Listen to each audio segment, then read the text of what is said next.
There's a lot of scope to try different things and stuff you never thought you could do. You get the opportunity to give it a go. I've done animation, I've never done that before. I've got to film, I've got to learn how to use a bunch of different softwares. My whole idea of art direction has massively strengthened, and understanding composition and how that can have such a strong effect on your final outcome. Any organisation would benefit from linking up with a course like the Arddangosfa course at Hysbysebu, because you get fresh eyes, a lot of good ideas. There's nothing to lose by tapping into young talent.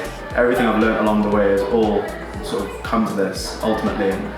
A mixture between marketing and my consumer knowledge, and also my design.